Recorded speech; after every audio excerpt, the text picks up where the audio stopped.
Time's up, Admiral. Here it comes. Chevron 1, encoded. For my ally is the Force, and the powerful ally it is. Life creates it, makes it grow. You failed, Your Highness. I am a Jedi, like my father before me.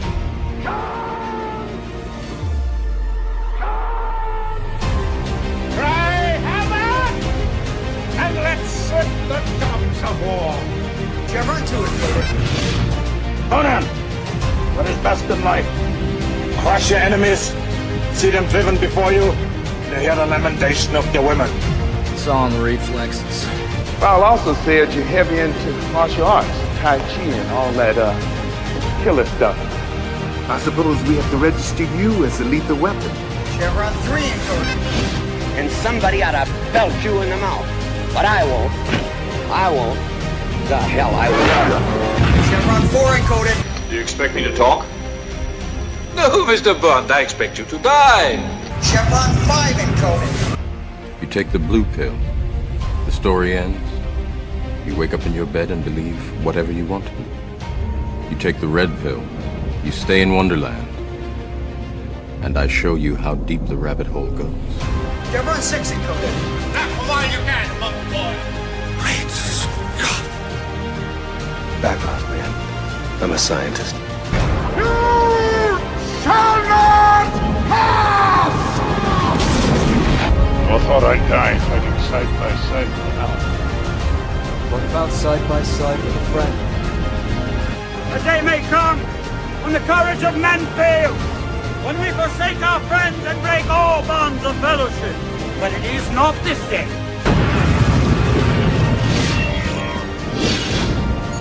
Chevron 7 is locked.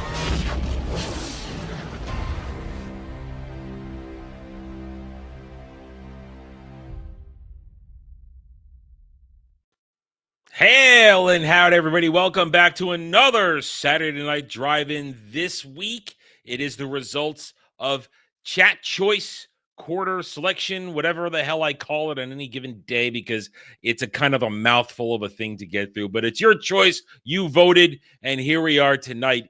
It's the Golden Voyage of Sinbad. Jed, how you doing? I'm doing good. Just really struggling with the way that you worded that there. Yeah, I would say you're a bit of an expert on a mouthful. So, well, I have no counter for that, so I'm gonna let it go. How you doing today? Oh, I'm doing good. Excited to be here to talk about this movie because I have very little experience when it comes to classic fantasy mythology films of the 70s and 80s, besides Clash of the Titans, which, as you may remember, I absolutely loved watching that for the first time on this show. So I was looking forward to this film to see some more, what is it, Ray Harryhausen. Ray Harryhausen products. And Ray Harryhausen did not let me down. No, that's the thing. I'll say that. Well, here's the funny thing is, since your first exposure to Ray Harryhausen was when we did Clash of the Titans, that's his crown jewel. That's his final thing. That is the most impressive piece of art he ever did. And when we say Ray Harryhausen, it's not like he directed the movies. It's not like he did everything. He was just a genius when it came to special effects. And Frank says it right here. He was a pioneer. And our good friend Samuel Infamous actually told me, I didn't know this. He started way back in the 1930s King Kong. He was a part of that crew that made that happen. Oh, so he's old by that point by Clash of the Titans. Yeah. And Samuel told me a story on Monday that in a particular special effects museum, they've got the Triceratops from the original King Kong movie, and it's so eroded away right now you can see the internal workings of it and the minutia of how the internal gears and mechanisms worked are way beyond the time, which is, and Ray Harryhausen was a part of that. So the man is, without him, we don't have the special effects we have today without him. So when we watch a movie like this, Clash of Titans, the Golden Voyage of Sinbad, or any of the other Sinbad movies, or any of the other mythological movies that came out in the 60s and the 70s, it's the Ray Harryhausen work in it that truly makes these things memorable. Because what we're going to talk about today with the Golden Voyage of Sinbad, I believe this was 73. think it was 73. Yeah, somewhere around there. Yeah, I think it was 73. This is my favorite of the Sinbad movies. There's like a handful of them, ending the last one being like a Lou Ferrigno one, which is just totally weird because we all know, didn't know then, we know now that any Lou Ferrigno movie, whether it's one of the Hercules movies he was in or anything like that, he's dubbed because the man is deaf and he can't. Is speak. he? Oh, you didn't know that? No, I just knew he was the original Hulk. That is all I know about him. Oh, Lou Ferrigno, famous bodybuilder, but he's deaf. So when he speaks, he's got the deaf man tone when he speaks. The deaf tone. Or that kind of shit. All right. I was hoping you would do it. That was the whole point of me asking. Oh, thank you. Of course thank you. Do it. I'm gonna live up to expectations. I have no restrictions. There's no filter here. This is YouTube. It's a show. No, so Lou Ferrigno, he did a couple Hercules movies, and he did a Sinbad movie. And of course, when he speaks, it's not him. It's dubbed. So it's just a thing you didn't know back then. When you're a kid watching it, you just think it's cool because his Hercules movie, his first one, is bonkers. It's completely bonkers. It's not based on any real mythology whatsoever. It's just insane. Like at one point at the end of it, he throws he attaches a stone to a chain to a chariot, and he throws the stone, and him and the girl at the end get on it, and the chariot just pulls them across the cosmos. It's just bonkers. He fights with like a rainbow sword of energy against the boss of that movie. That movie's bonkers. It's insane. And as a kid, you think it's awesome. When you're 7 years old watching it, you think it's the greatest thing in the effing world. And that wasn't a Ray Harryhausen movie. But I'm just saying. In these types of things, it's mostly about the spectacle rather than the actors, the performance. And coming back to this, well, this is my favorite of these Sinbad movies that are out there. There's not like the seven voyages inside. I forget all the names. There's like 3 or 4 of them, maybe 5. All different actors too. It's always a different Sinbad. This one's my favorite, mostly because of the particular Ray Harryhausen special effects, and something about the story actually does appeal to me overall. But I can admit, as we go through this, that this is not a strong movie. It's a fun movie, but it's not a strong movie, and it has that classic 70 lull to it at a certain point where you're like, "Can we move along, please? I'm enjoying this, but can we move along?" So let me set it up, and then we'll start getting into. So this is the Golden Voyage of Sinbad. It is taking place deep into Sinbad's legend, because Sinbad, one of that era. This has to be like probably. I have no idea what historical time frame even supposed to be. I don't really know. I'm sure Legatas will toss it in there. He knows this shit better than I do. I'd say probably 1700s. Maybe. But clearly it's Sinbad, the famous adventurer, the same sailor, sails the 7 seas, finding adventure. One of the ultimate mythological Chads. That's one thing I would say about Sinbad is the dude is an effing Chad, gives no F's about anything he does. Doesn't have any regrets. Will be bold, will be brave, will be brash, and will always do the brave thing and always be the guy out front too. That's what I like about this particular portrayal of Sinbad. Sinbad in general never hides behind his men. Always the man up front. Will leap off the ship first. I'm gonna swim to shore, find adventure. You guys catch up later. I like the idea of personality of Sinbad so much so that there was a show about, I guess a decade ago now, on Sci-Fi Channel. The Sci-Fi Channel aired it, called The Adventures of Sinbad or something like that. It was god awful because it was like the origin story of Sinbad. It was terrible. It was terrible. The dude that got to play Sinbad was this tiny little Pishka Miskite who like had no bearing or gravitas whatsoever. It's just like this little femme dude, like no muscles, nothing. It was terrible. And the story was god awful. I don't even think I think it got canceled after a season. Thank God. But Sinbad as a character is great. So I always like stuff. There's even the animated one where I think it was, with Brad Pitt, the voice, and I think Michelle Pfeiffer was the villain voice of that one. And that's actually a good movie. That's a good one. Is it? Good little animated movie. But Sinbad's a good character, so I enjoy Sinbad stuff. And this one to me really appeals to me because it's just a solid little adventure. You pick up who knows how deep into his lore. And I like the way it starts off where the little demon creature is flying around with the medallion. And Sinbad, without a second thought, I'm going to shoot it down. F it. So I don't know if my version was different, but Sinbad was just admiring it, and one of his men shot it down, and he actually chastised the man for shooting it down, and his quartermaster was like, "You brought it was crewmate. You brought a curse upon us." No, it's the crewmate that chastises him. The crewmate, his first mate is like, "No, don't do it. It's a bad idea." And Sinbad's like, "No, I'm gonna shoot it." no, Sinbad, at least in the version I saw, did not shoot it. All right, I'm gonna look. Hang on a second. It was a bald man on the crew.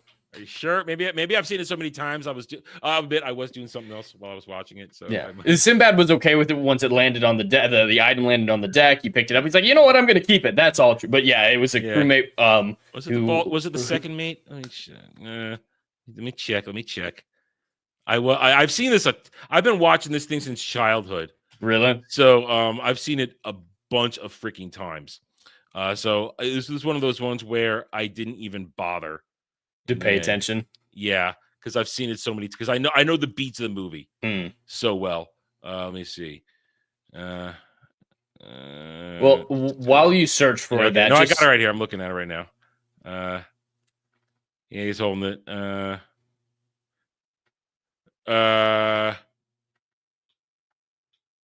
Yeah, you're right. It's one of the. It's like it's a bosun, I think, that does it. Okay, you're right. I think I jumped right to the point where Sinbad's like, yeah, I like this thing. I'm gonna wear it. Makes me look like a man.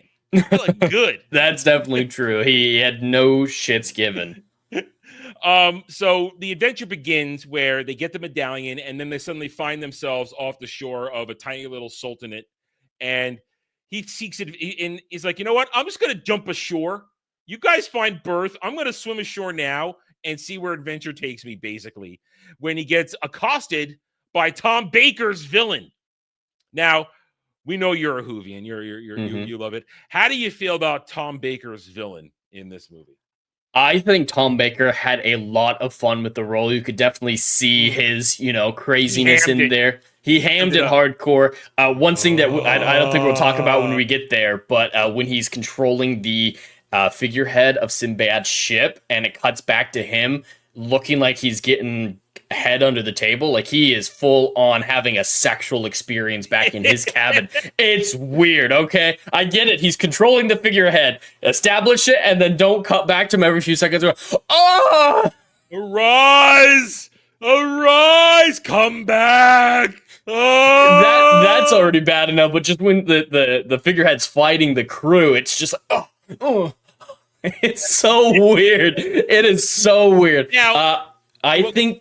No. I was going to ask a question. Go ahead, though. I was going to ask a clarifying question. So yeah, I think Tom Baker delivered exactly what he was asked to for the role. I don't think his character was written very well, and that's one of my biggest problems with the movie is the script. The script is not great. I think his character had the most potential if they reworked a couple things, like the idea of a magical, a magician of some sort who his life force is the energy that he uses. It's a good law. It's good rules for the magic. I think it's very good. That. Yeah. And then the idea of essentially going to the Fountain of Youth, and once you have that eternal youth, he'd be the most powerful sorcerer ever. So there's a clear motivation to him that gets muddied up by the other sections, like a shield from darkness that's invisibility, and then a crown that's he's still holding the sword. So knows where he is. It works on his clothes, but not his sword, apparently. I know, yeah. But yeah, that doesn't make sense. And then a crown of untold riches that's just a crown, but somehow represents a kingdom.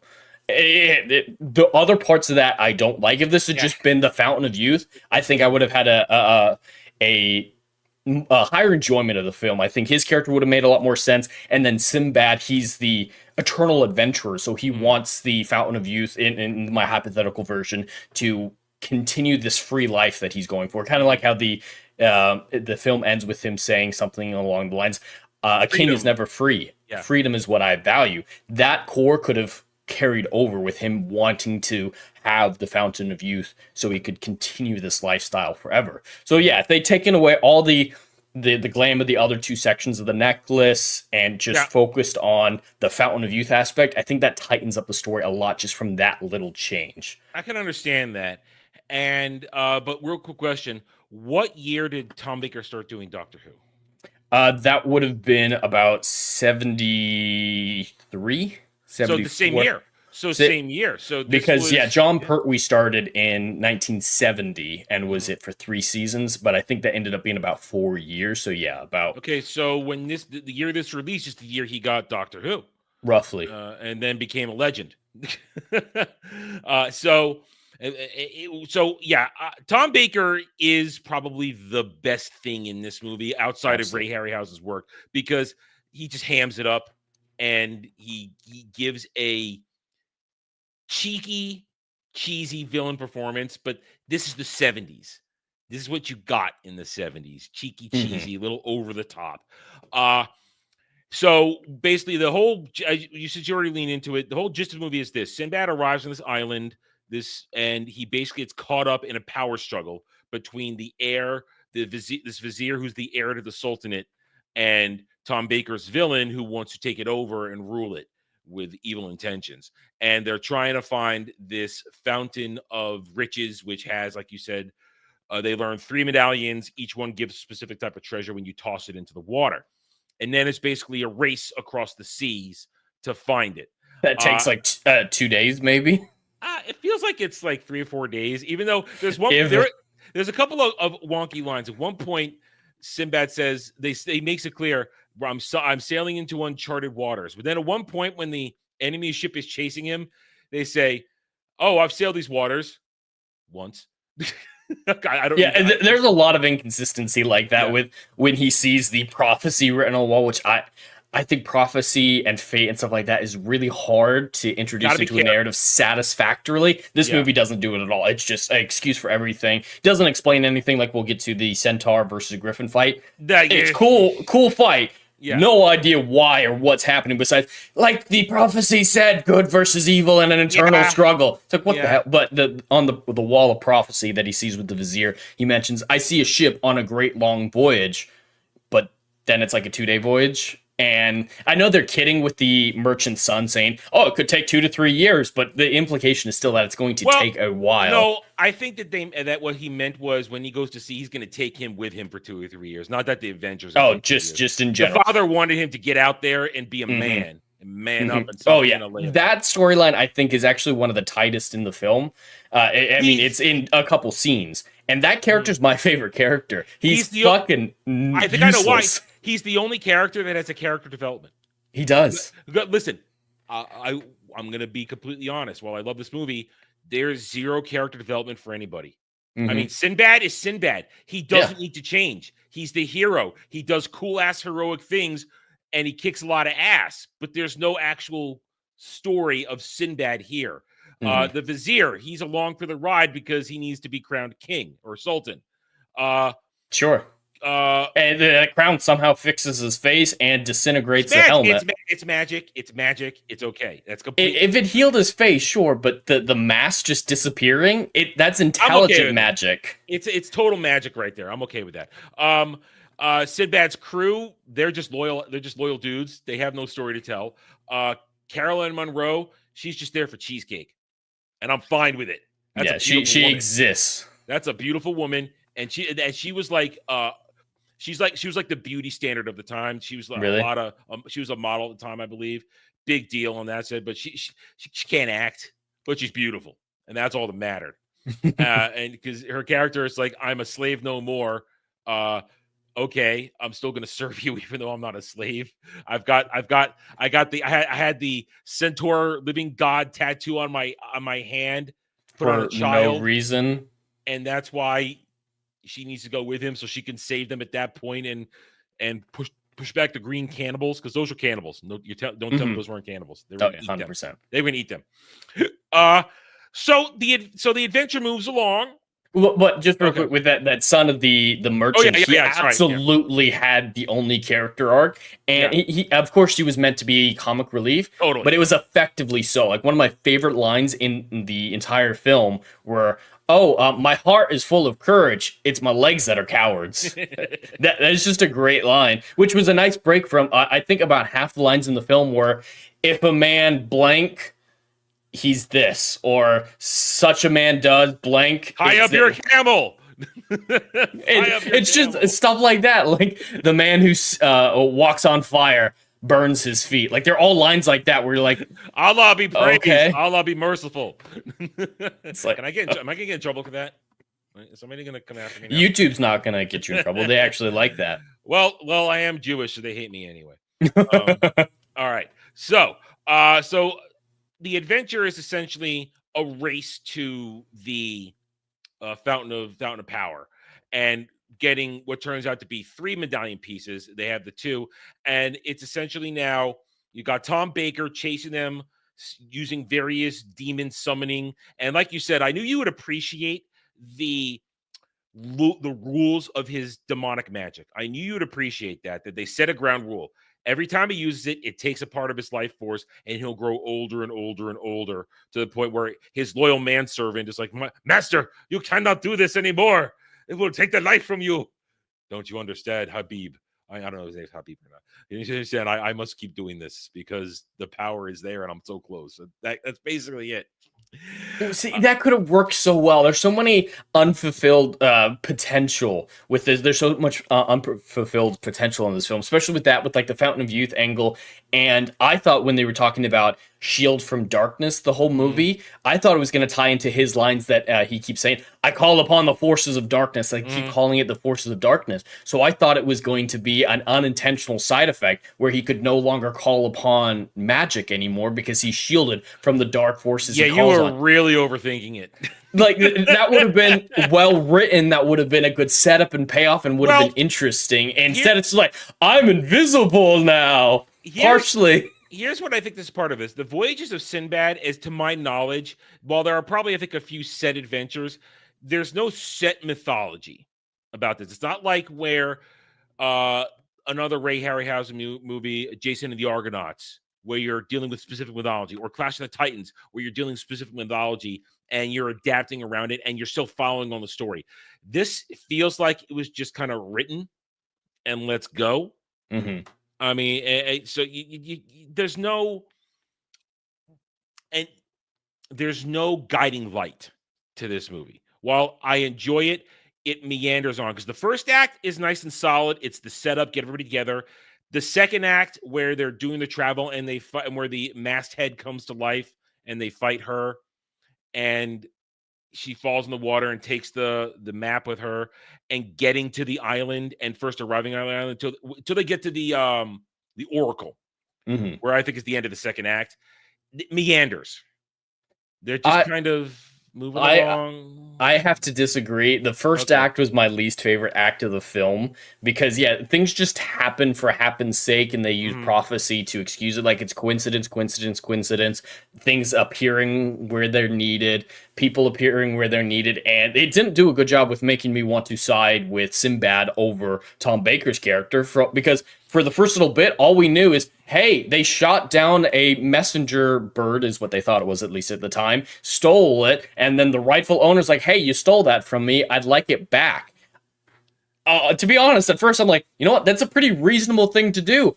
Shouldn't go for your sword, Sinbad. It's kind of a reasonable ask. If I kill a tiny little demon creature holding something, I'm going to think, you know what, if somebody summoned a demon creature, they're probably they don't know it's a demon creature. They didn't see the body. And they were even talking about, that looks like an albatross. Oh, you're right. It's a jackdaw. You're right. It gets away. You're right. I'm thinking of later when they kill if they had seen it land or seen its body, I'd be 100% with you. Like, there's something weird going on here. This is demonic. But it's just like, that's a funky looking bird. Maybe it's an albatross, a jackdaw. They steal what it's carrying. And then a guy's like, hey, that necklace belongs to me. Can I have it back, please? And he goes for his sword.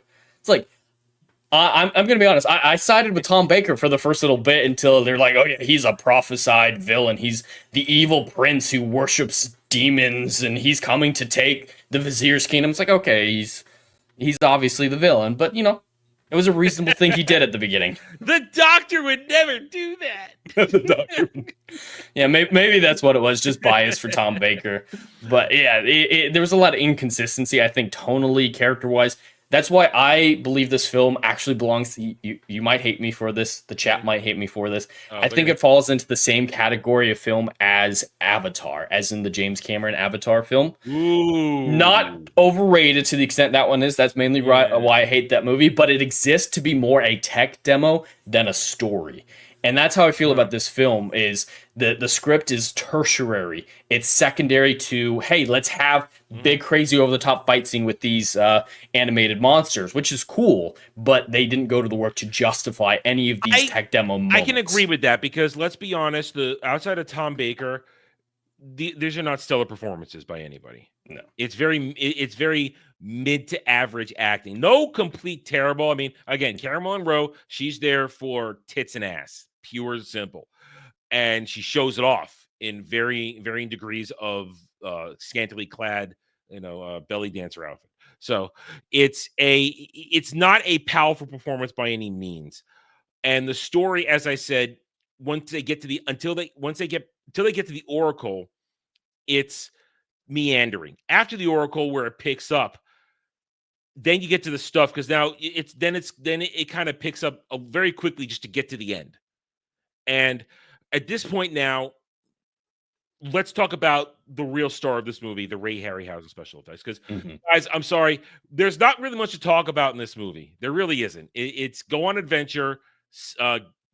Sinbad will now agree to save the kingdom, get the medallion, get the girl, fight the evil dude, go through things happen. Things happen. Fight monsters. The monsters were great, and that's what we're going to get into in a moment. But yeah, this film is enjoyable. I don't want anyone to think that I'm saying it's a bad movie or anything, or that I didn't like it because it was the tech demo. I think the tech demo aspects of it were phenomenal. It's just, I understand why it was a hit. I absolutely understand why it was. It's a movie of the era. It's a movie absolutely. Of its era. Completely. I just, as a watcher, I value the quality of story, the quality of script, and the quality of acting above a lot of other things.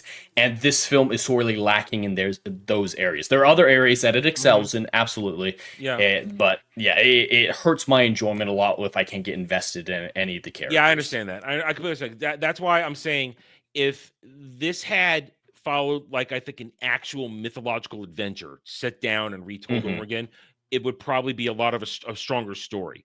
But in a sense, it's just a race to something, and things happen. You're right. And also, if it had, because once again, I'm going to compare it to Clash of the Titans. You have a movie where you've got Sir Laurence Olivier, Maggie Smith, Burgess Meredith. You've got fantastic people acting in a movie, and everybody giving dynamite performance, and also Ray Harryhausen at his peak. Even though he's an old man at that point, at his peak, he used every bit of his mastery in that movie to make it look beautiful. Because there are a couple of moments, as much as we love it, let's go over them now. There's like one moment where it does break your suspension of disbelief, and I think you might know when I get to it, when I'm mentioning. So the first fight we will go over is the masthead. When their masthead comes to life, they fight it. It's so. Here's the thing about this time and back then. For the era and technology, it's so seamless most of the time. Oh yeah, that's the brilliance of it. It's compositing. I know we're going to talk about the animation, but compositing isn't something that's easy, especially with film versus digital material. They had to do that by hand, I'm guessing. Yes, it's a movement, click, movement, click, movement, click. Well, not just the movement, but compositing it into the other footage. Making it, the single shots for both. You see the moving figurehead at the same time you see Sinbad. Like that compositing to put them on the same film reel is incredible. It's virtually seamless. There's only a few points where I noticed it. There's one scene when it's Uncanny Valley's too big, and it's like, yeah. But they use beautiful camera work where they switch to like the point of view of the creature, and the weapons are going, and you're looking right at Sinbad or whoever who's fighting something, and that's a great way to keep you in it without breaking the stream of the fight. And that's a unique thing. You don't get that anywhere. You're not put in the perspective of a creature, but they had to do that in order to make it magical on the screen. Yeah. They had to do that. And it was a brilliant choice. I think in some ways these fights are done better than a lot of modern fights are, because the CGI is better or whatnot. That's not what I'm talking about. But at least from a cinematography standpoint, a lot of fight scenes these days are so they use so many close-ups and shaky cam to cover up the lack of skill in the choreography or whatnot. This film doesn't try to do that. Obviously, it wasn't a style at the time, but I see greater craftsmanship, better mastery of just filmmaking in general in this film than a modern day fight scene, because you can see what's happening. You see it from the creature's perspective, like you're saying, getting scale, getting perspective, and getting into the action. The action's absolutely the best part of this movie. And we'll talk about now what is the best set piece of the movie: the fight with Kali. That's what made this movie famous. The fight with Kali, where first Tom Baker summoning her to life, and she does the dance. That's just freaking cool. That's just I was laughing, just the head movement. Like it was done very well, but I was just like, what is happening? It's very cool. It sets the mood. And then at that moment, and here's where the movie tricks you. If you don't know if you're not watching it, you could see the elapsed time and know that there's still 30 minutes after that fight scene. You'd think, oh man, this is it. They've cornered him. They're going to have to fight. And then he goes, oh no. And he throws the sword to Kali, and then I knew that was gonna happen. She can magically, and it's magic, so I'm fine with it. I don't need explanation. It's magic. Creates a sword in each hand, and then the music kicks in. This is the only point for me in the movie where the music reaches a great crescendo moment that I really love it, where you get the fight. And what I love is that Sinbad just jumps right forward. Ha!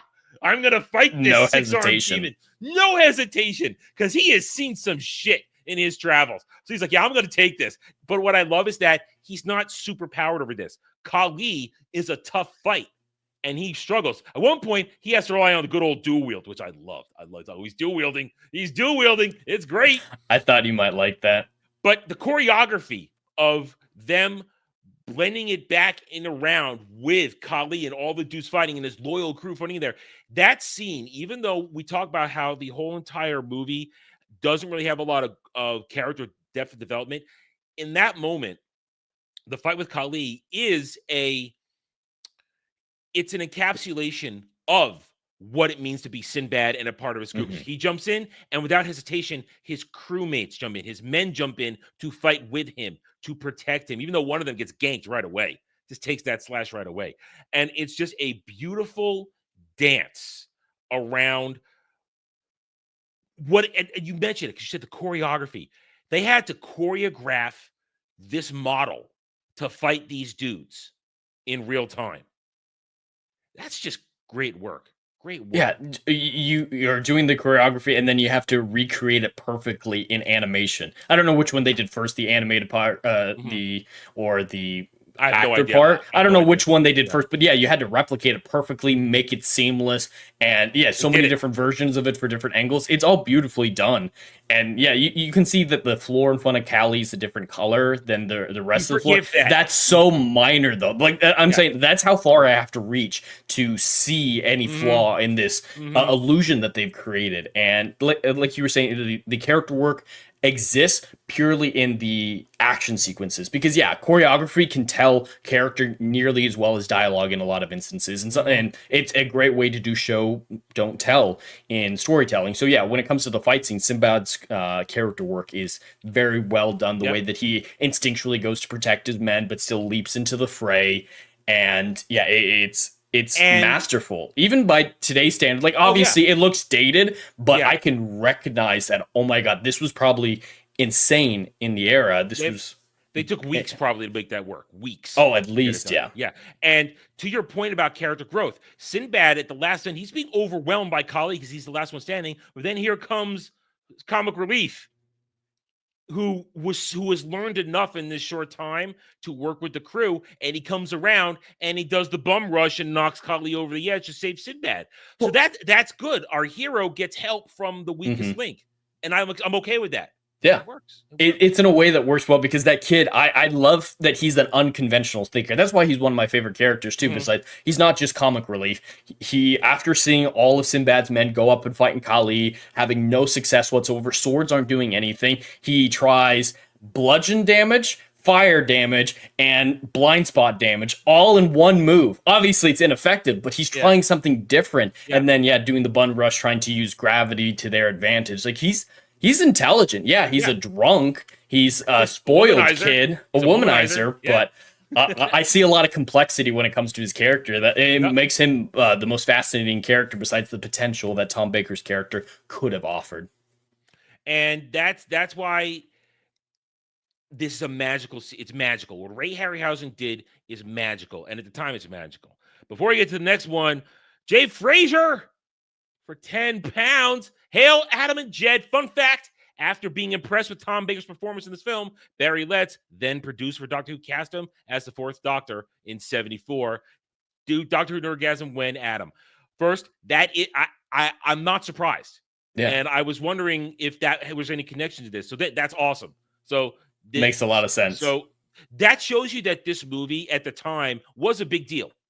That it was on display and people enjoyed it and people were impressed. As we said, Tom Baker was the best thing. And look what it did. It turned Tom Baker into a science fiction legend for the next literally 50 years. So there you go. As for the Doctor Who Nerdgasm, I have had this thought and I've already discussed it with Dermy. Jed doesn't know this yet. We're going to do it after season 2 of Shooty so that we can cleanse our palate. And Jeremy agreed. That's a good idea. We'll cleanse our palate when we're done with Shooty and talk about the real thing. So you'll get it likely, probably, I would then say probably in May when Shooty's done completely, since we do have our premiere date for Doctor Who Shooty Season 2. So thank you, Jay Fraser, for the 10 pounds. And thank you for that fact. I'm glad to know what I believed was likely true, but I'm glad to know that. Anyway, there will be another nerdgasm in between all that, but I have to figure out what now because I've pushed off the Doctor Who to an appropriate. Jed, I think it's an appropriate thing. We're going to want to. Yeah, I definitely will need some cleansing of the palate after watching Shooty's final season, hopefully.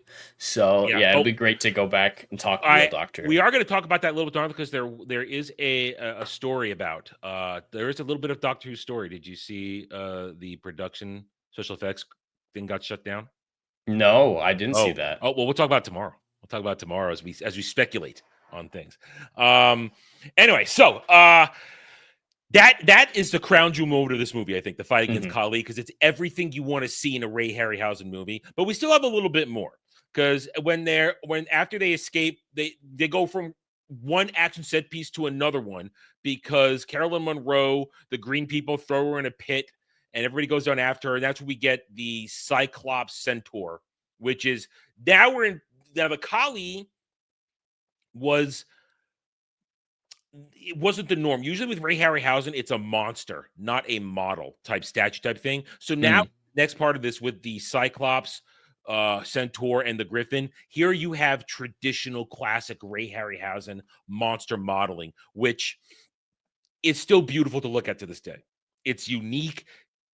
It's instantly recognizable as Ray Harryhausen work because remember, not only does he do the special effects, but he designs it. That's his specific look. Look at every single Ray Harryhausen movie. They all have that unique look to them, and you can tell right away that it's his artwork, his masterpiece.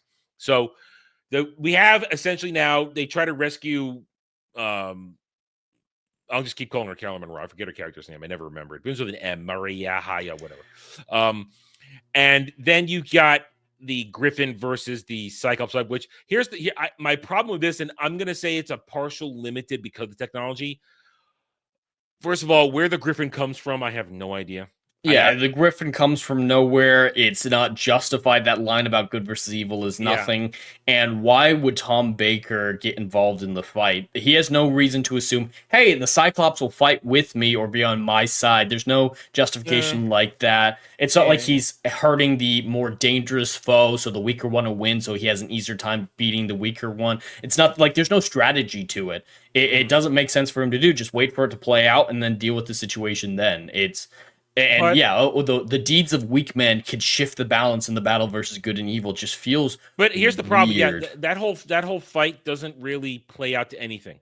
Yeah, it That's the accomplishes problem. nothing. It's just let's see tiny kaiju fight, which is all it is. And listen, I'm okay with it. I'm always good for a kaiju fight. Problem is though, and I'm going to attribute this to the limitations, even with Ray Harryhausen. Why is a griffin fighting on the ground? Why isn't it using some limited? There's enough room in that cavern for it to get some air and fight and get. Well, he can't. He has shown that you can interact with flying characters with the little demon things. So I think the technology was there, but it seems like more a choice. I don't know for sure, but a lot of that sequence doesn't make sense. Like I was under the impression that when at the beginning of the film, when Sinbad put the two pieces together, they got part of a seed chart, which makes sense because there was that whole piece missing, and then they'd go get the other piece, but the other piece is there already and like 100 yards from the fountain, and there's underground caves that just happen to go there that the characters don't know. When they go down in the tunnels, they don't know that they're going to be able to go where. Sinbad's just being a man to save the girl. That's all he's doing. Yeah, and then he just happens to end up in the same place that Tom Baker is to fight him. It's luck and contrived. And this is the one scene where there is a problem with Uncanny Valley. At one point when they're taking out the Cyclops Centaur, Sinbad jumps on its back to stab it with a knife, and then you get model Sinbad on the back of the Centaur, and there it's so obvious that that's a fake human model on the back of the model thing. That's like the one slip up that I can't unsee. It's like, ooh, I appreciate that they're having Sinbad interact with it, but to do full fake Sinbad on its back, I don't think that was a smart choice by Ray in retrospect. Because it breaks the immersion of the fight for me. Where in the previous fights up to this point, the immersion was never broken. But right there, that breaks my immersion for it. So that's like the one criticism I have of the entire special effects of it with Ray Harryhausen magic. And then after that, like you said, they chase down Tom Baker to the cave where the fountain is, and Tom Baker barely gets it in there because he's dying as he throws it in. And then you get a little more Ray Harryhausen special effects where they make him invisible and stuff like that. And then Sinbad wins a fight, and then you get the classic thing. Sinbad doesn't want fortune and glory; he just wants freedom. He doesn't want to rule because the water shows him wearing the crown of untold riches.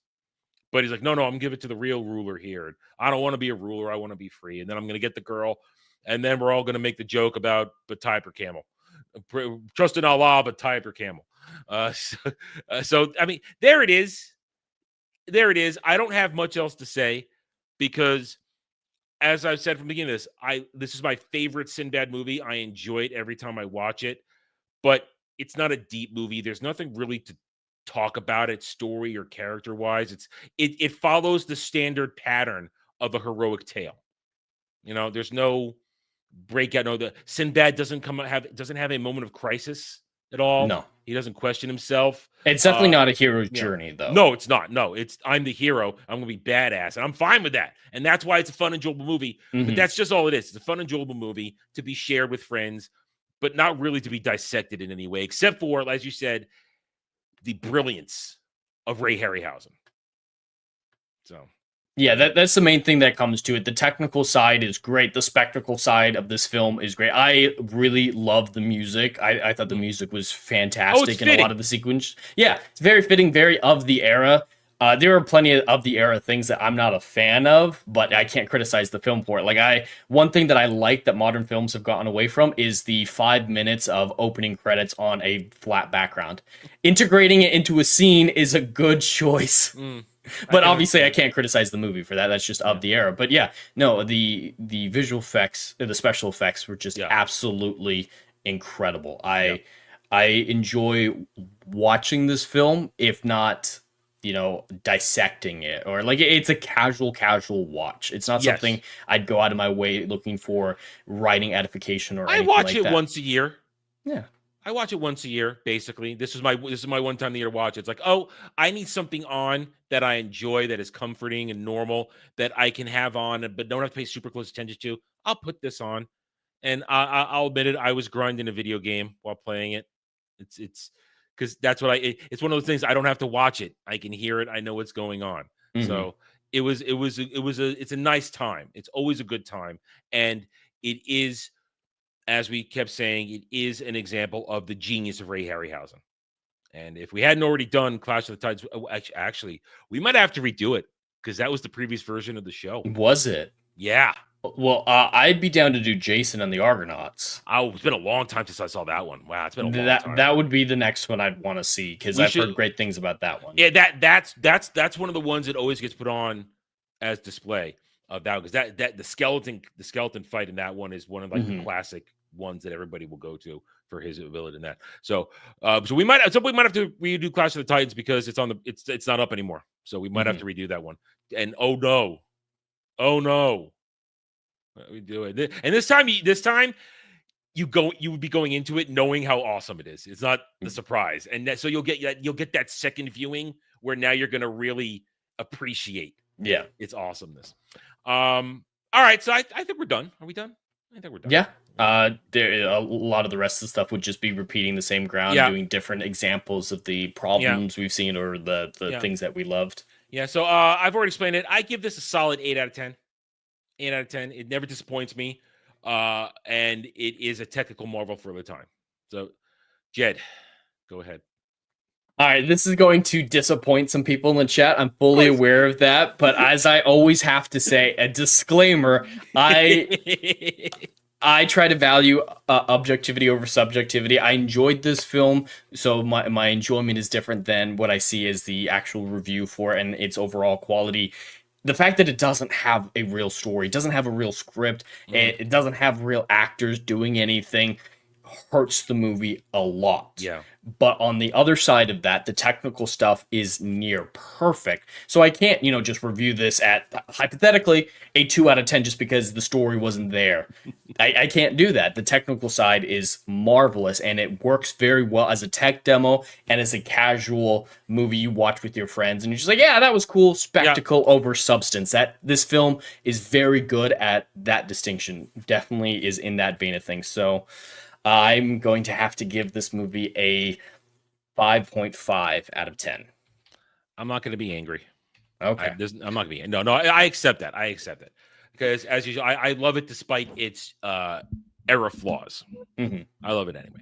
All right, there we go. That's it. Now, we are going to sort of take next week off because next Saturday, I'm doing a 12-hour stream. Which I'll talk about more on Roundtable tomorrow, give real specifics. So we're gonna miss a week, but Jed, it will be your choice next time around. So what do you got on the docket? Have you chosen it's your choice next? Are you sure? I chose Winter Soldier. Oh, that's right. You did choose Winter Soldier. I don't have a choice currently, but I'll have one by tomorrow. Okay, great. So we'll announce it tomorrow. It'll be on, I guess, April. Oh, that's not the calendar, Adam. That's the weather app. It'll be on April. No, not April. We're in March. Stupid. Don't scroll down. April 5th. We won't be doing shit either. On March 8th. No, I'm sorry. March 15th. March 15th. Yeah, March 15th will be the next one. And then just to give you guys a reminder, we'll be good. We'll be good on March 22nd. But then on March 29th and April 5th, we will not have a show because Jed and I won't be here.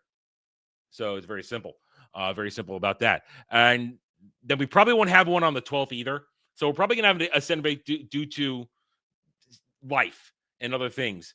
So I will fill the void, ladies. Don't worry. Whoa. I will fill the void at least on April 12th. We'll have something else in its place. Don't worry. Maybe I'll convince Dermy to not do drama too early on Saturday, and we'll start gaming early on Saturday or something like that.